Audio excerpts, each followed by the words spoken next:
नमस्कार।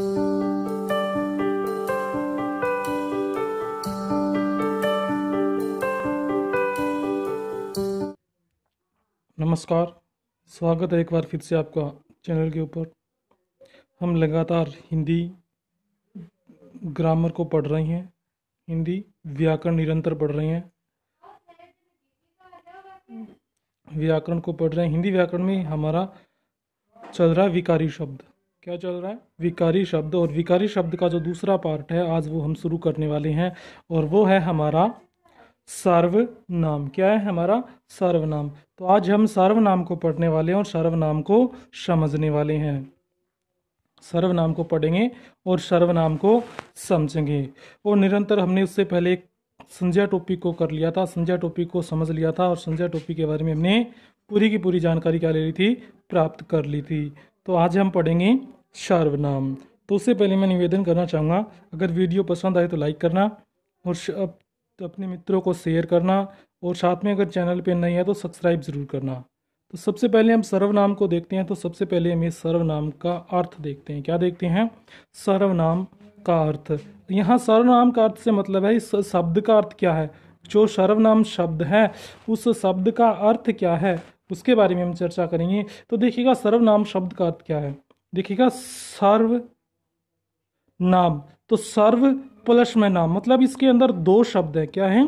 सर्व प्लस में नाम। इसके अंदर दो शब्द हैं। क्या है? दो शब्द। अब इन दोनों शब्दों का अर्थ क्या है? अब ये जो दो शब्द है, सर्व का अर्थ होता है सब, या बोले इसे सभी या सबका, और नाम होता है नाम, मतलब सभी का नाम। सर्वनाम शब्द का अर्थ क्या होता है? सभी का नाम। अब सर्व प्लस में नाम, सर्व का अर्थ सभी का या सबका नाम। अब सबका नाम, अब आपको एक बात ध्यान में आ रही होगी कि जैसे मैं बात करूं, जो शब्द आपने लिए हैं, एक तो लिया है सर्व, दूसरा लिया है नाम। अब सर्व का पता चल गया कि सभी का होता है, सबका होता है, सब होता है। लेकिन नाम क्या है? यहाँ पर नाम चीज को भी समझना जरूरी है। नाम हमने पहले जो सेशन देखा था या पढ़ा था, पहले हमने पढ़ा था, उसमें नाम शब्द क्या था? नाम शब्द था एक संज्ञा का अर्थ। क्या था? संज्ञा शब्द का अर्थ, या कहूं संज्ञा शब्द का अर्थ था। क्या था? संज्ञा शब्द का अर्थ था नाम। किसका था? संज्ञा शब्द का अर्थ। ये इसका क्या है? अर्थ है। अब क्या है? तो सबका नाम और वो हो संज्ञा हो। लेकिन मेरे कहने का मतलब ये है कि इस नाम का अर्थ तो संज्ञा है और इसका सबका है। अब ऐसे शब्द जो संज्ञा हो और शब्द का हो, तो ऐसे शब्द तो हमें मिलेंगे नहीं, क्योंकि वो प्रकृति में है सारे, और प्रकृति में जो वस्तु है उसका नाम तो एक निश्चित रूप से है, एक निश्चित रूप से है। तो यहाँ संज्ञा या कहूँ नाम से अर्थ होगा, यहाँ पर जो नाम से अर्थ होगा वो होगा संज्ञा के स्थान के लिए होगा। इसके संज्ञा को हटा देंगे और इसके स्थान पर एक हमें नया शब्द ले लेंगे, एक नया शब्द ले लेंगे। इसको जब हटाएंगे और उसके स्थान पर जब हम एक नया शब्द लेंगे, इसके स्थान पर एक नया शब्द लेंगे, वो क्या होगा? आपका सर्वनाम होगा। कहने का मतलब ये है कि संज्ञा के स्थान पर जो प्रयोग किया जाएगा, प्रयुक्त होगा, या कहूँ यूज होगा, क्या होगा? यूज होगा, वो क्या होगा? आपका सर्वनाम होगा। तो क्या ये इसी तरीके से इसकी परिभाषा निकलेगी कि संज्ञा के स्थान पर या कहूँ संज्ञा के स्थान पर प्रयोग होने वाले या प्रयुक्त होने वाले शब्द क्या कहलाते हैं? सर्वनाम कहलाते हैं। किसके स्थान पर होंगे? संज्ञा के स्थान पर। किसके स्थान पर? संज्ञा के स्थान पर प्रयुक्त होंगे। अब संज्ञा के स्थान पर प्रयुक्त होंगे वो शब्द क्या होंगे? सारे सर्वनाम होंगे। क्या होंगे? सर्वनाम। क्लियर है इतना? तो चलो हम सर्वनाम की डेफिनेशन भी देख लेते हैं किस तरीके से है। ये देखिएगा परिभाषा, या जिसे डेफिनेशन बोलते हैं, कि संज्ञा के स्थान पर प्रयुक्त होने वाले शब्द सर्वनाम कहलाते हैं। यथा मैं, हम, तुम, यह, वह आदि। ये एग्जाम्पल है। देखिएगा ये क्या है? एग्जाम्पल। संज्ञा के स्थान पर हमने प्रयोग लिया है। जैसे मैं बात करूं, जैसे मेरे नाम पे ही लूं कि मुकेश एक छात्र है। मुकेश एक छात्र है। और इसके स्थान पर, अगर मैं मुकेश के स्थान पर मैं ले लूं, मैं एक छात्र हूं, मैं एक छात्र हूं, तो क्या है, हमने क्या किया, अब इस संज्ञा शब्द तो था, जो मुकेश संज्ञा शब्द था, संज्ञा शब्द था, उसके स्थान पर यह प्रयोग कर लिया। अब ये किसी के लिए आ सकता है, यहां पर रमेश होगा उसके लिए भी प्रयोग किया जाएगा, सुरेश होगा उसके लिए भी प्रयोग किया जाएगा, या पूजा जो होगी उसके लिए भी प्रयोग हो जाएगा, या एनी नाम, मतलब कोई भी नाम हो, वो सबके सब स्थान यूज हम कर सकते थे ये संज्ञा के रूप में। लेकिन हमने उसके स्थान पर सिर्फ एक भी में शब्द ले लिया, या इसके जगह हम वह शब्द ले लें तो वह एक छात्र है, तो इनमें से कोई भी आ सकता है, रमेश भी आ सकता है, सुरेश, पूजा, मुकेश, कोई भी आ सकता है। मतलब हमने उसके जगह पर ये शब्द ले लिया वह, तो ये क्या है, सर्वनाम है। क्या है, सर्वनाम शब्द है। तो ये सारे सर्वनाम शब्द है। जैसे मैं एक छात्र हूं, हम सब इंसान हैं, तुम छात्र हो, तू क्या कर रहा है, वह सो गया, यह पुस्तक है, यह पुस्तक है। ये तो इस तरीके से हमने क्या कर लिया, सारे सर्वनाम शब्दों का प्रयोग करके देखा, तो ये क्या है, सारे सर्वनाम है। आगे आती हैं सर्वनाम के भेद। अब वो सर्वनाम के भेद ज्यादातर हमें क्या याद नहीं रहते, इसके लिए मैंने एक छोटी सी लाइन लिखी है, पंक्ति लिखी है, इसे आप बार बार दोहराइएगा तो अपने आप सारे सर्वनाम शब्दों के भेद आसानी से याद हो जाएंगे। तो क्या, पुरुष ने निजता से संबंध स्थापित करने के लिए निश्चय अनिश्चय के प्रश्न किए। मतलब सर्वनाम के 6 भेद होते हैं। कितने भेद होते हैं, 6 भेद होते हैं, जिसको मैंने एक पंक्ति में ही बांध दिया है कि पुरुष ने निजता से संबंध स्थापित करने के लिए निश्चय अनिश्चय के प्रश्न किए। इसे 2-4 बार दोहराइएगा। कितनी बार, 2-4 बार दोहराइएगा कि पुरुष ने निजता से संबंध स्थापित करने के लिए निश्चय अनिश्चय के प्रश्न किए। जैसे जैसे आप दोहराते जाओगे आपको याद हो जाएगी कि पुरुष ने निजता से संबंध स्थापित करने के लिए निश्चय अनिश्चय के प्रश्न किए। पुरुष ने निजता से संबंध स्थापित करने के लिए निश्चय अनिश्चय के प्रश्न किए। पुरुष ने निजता से संबंध स्थापित करने के लिए निश्चय अनिश्चय के प्रश्न किए। तो चलो हम इस पंक्ति से किस तरीके से सर्वनाम के भेद निकाल सकते हैं, तो देखिएगा। जैसे पहली मैं कुछ लाइनें अंडरलाइन कर देता हूं, कुछ शब्द जो वो क्या आपके सर्वनाम के भेद होंगे। तो क्या है, जैसे पुरुष, निजता, संबंध, निश्चय, अनिश्चय और प्रश्न, ये क्या है, सारे सर्वनाम के भेद है। अगर मैं बात करूं पुरुष की, तो पहला होता है पुरुषवाचक सर्वनाम। क्या होता है, पुरुषवाचक सर्वनाम। अगर दूसरी बात करूं तो दूसरा होता है निजवाचक सर्वनाम। निजवाचक सर्वनाम। तो पहला पुरुषवाचक, दूसरा निजवाचक सर्वनाम। आगे दो हमारे सामने। तीसरा देखिएगा संबंधवाचक।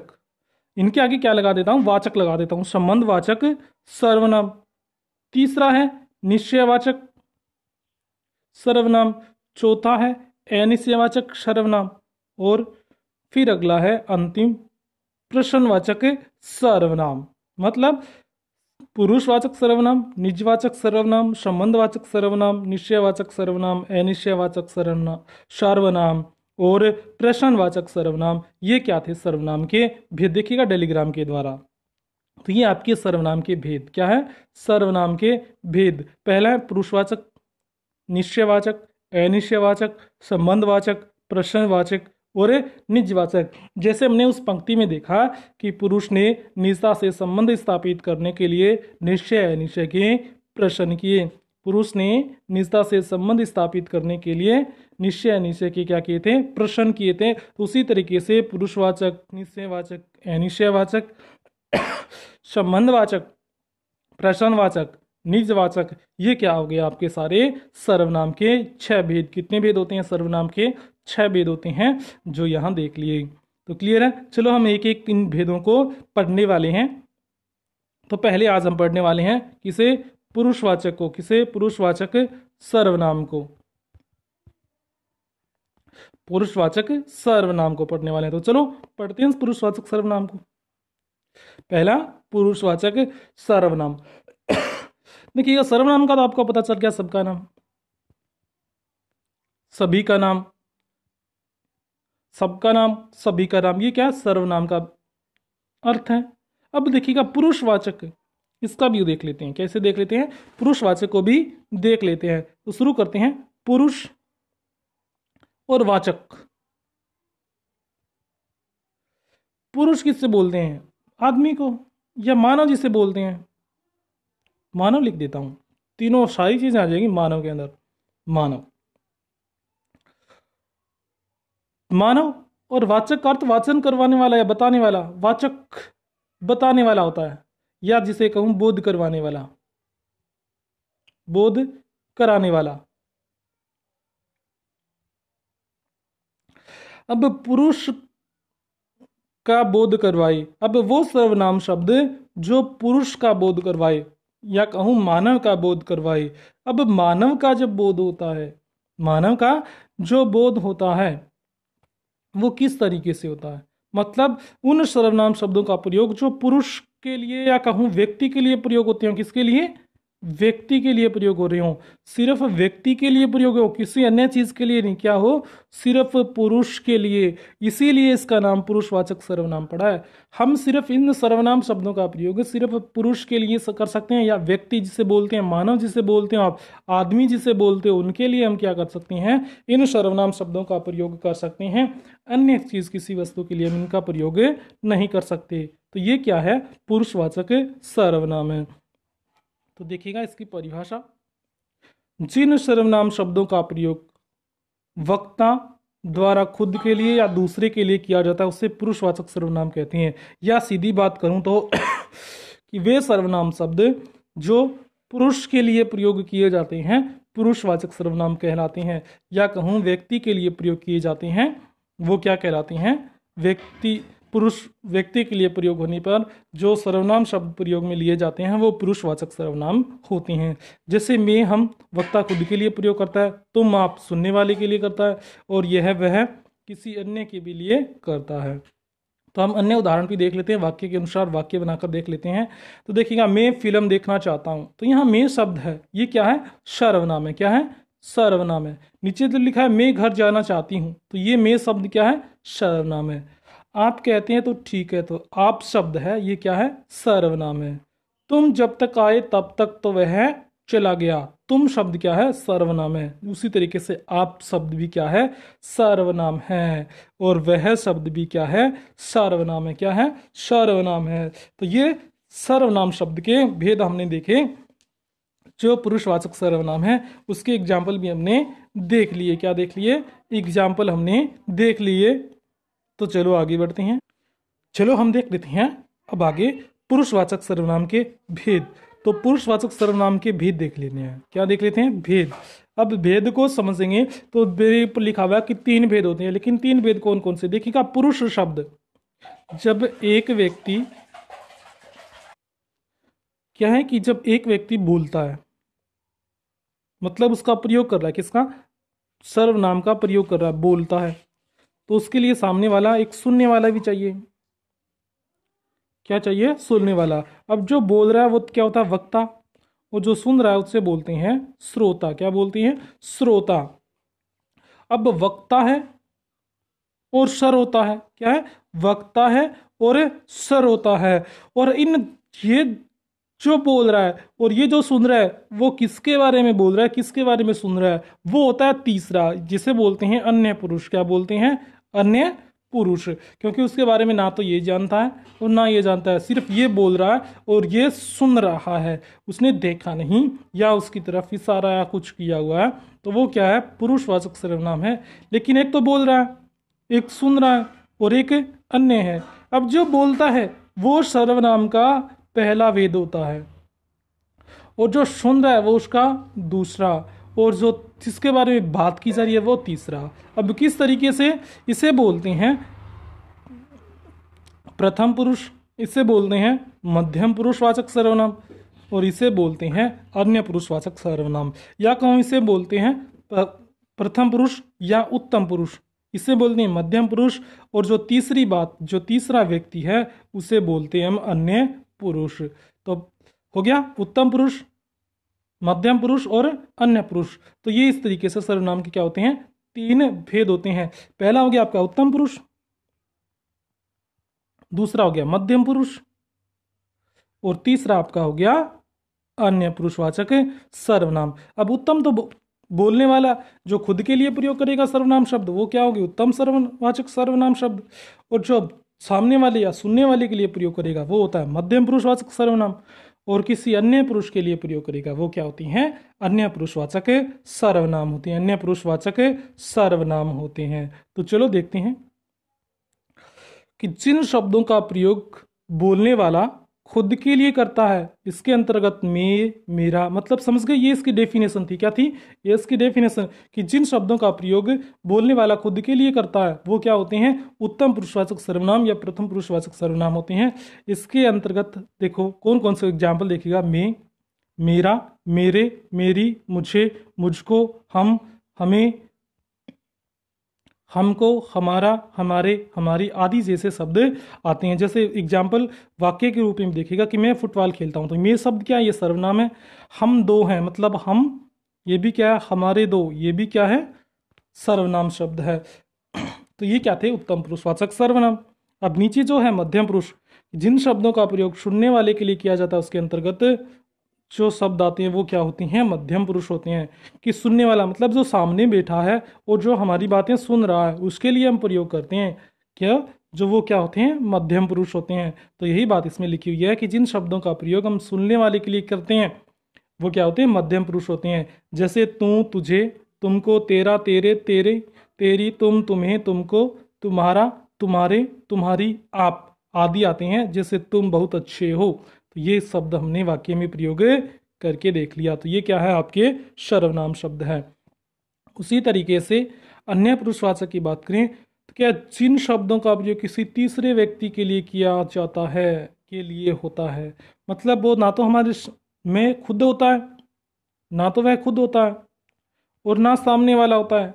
हम तीसरे इंसान के बारे में चर्चा कर रहे हैं, किसी अन्य व्यक्ति के लिए कर रहे हैं। तो एक नंबर पे तो खुद और दूसरे सामने वाला है, 2 नंबर पे तो वो अगला बच गया, वो तीसरे नंबर का बच गया। कितने नंबर का, तीसरे नंबर का। तो उसके लिए प्रयोग करेंगे वो हमारा क्या होगा, अन्य पुरुषवाचक होगा। क्या होगा, अन्य पुरुषवाचक सर्वनाम होगा। तो ये तीसरे व्यक्ति के लिए जो प्रयोग करेंगे वो क्या होंगे, अन्य पुरुषवाचक सर्वनाम।